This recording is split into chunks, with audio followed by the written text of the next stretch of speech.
me at that first meeting at the DC offices, hey, I was that little kid that you went to dinner with many years ago. So I'd like to feel like I made a difference.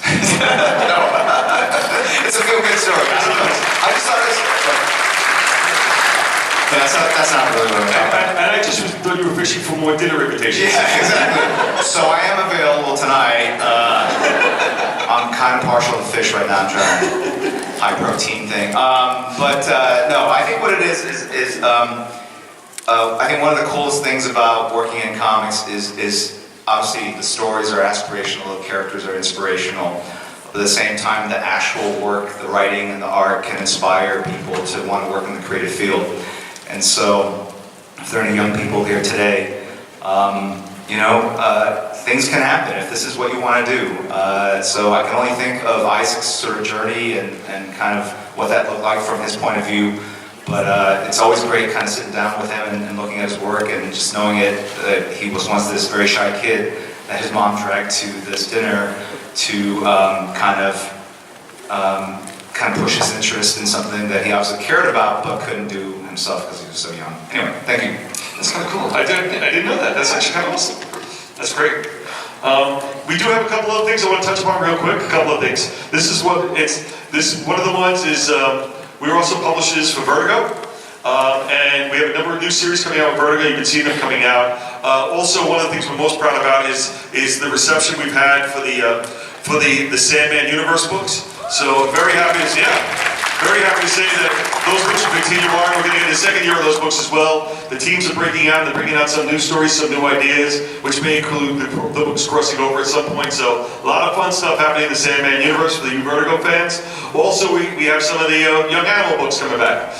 So Gerard Way, after everything that's happening with him on Umbrella Academy, he's ready to get started on another run at Doom Patrol. So we should be seeing more of that coming to you soon. So again, fun stuff all around. We're happy about that because we love when these. What's great about Vertigo is the unique vision that these incredible talents bring to these books. Even characters that are more with DC properties, they still bring a sensibility and style that I feel so unique that it makes more sense under that imprint instead of the DC, and that's the origin of Vertigo back in the day. Last thing to cover here is Mad Magazine. Anyways, Mad Magazine fans? Mad Magazine? There you go. Yeah, right there. You're my favorite person today, you know that, right? You're my favorite guy. This is what I call what's fun of being publisher. We're going to be... Why do it this way? Because it's really not fun. It's really a lot of work, man. You know that?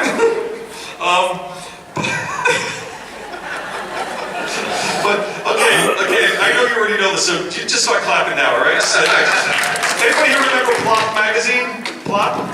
You did, right? Yeah, okay, good. You clapped ahead of time, I like that. We're actually including, Plop was a magazine that we did back, DC Comics did back in the 70s as competition to Mad.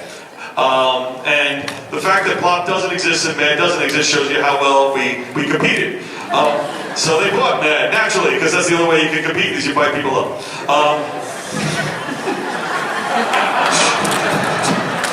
True words never spoken. Love mergers and acquisitions humor. Love it.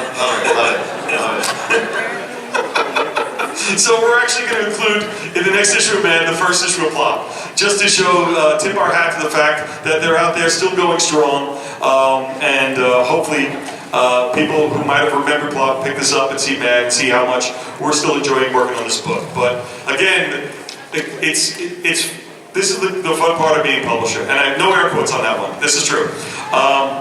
The idea that we can work on the DC Universe characters and the superhero storytelling, that we can push out new types of storytelling with young readers, the fact that we can tell dark, edgy stories with Black Label and Vertigo, and the fact that we can tell irreverent humor with Mad Magazine just shows the complete breadth of the type of product that we work on a regular basis, and that's just half your job, Jim. My job. But it's good. So I guess we have a little time left. I guess we could open it up to any questions, if you do want questions. There's a microphone standing over here if you just want to line up on that. And then we can, I think we have to leave a little bit earlier today because we have to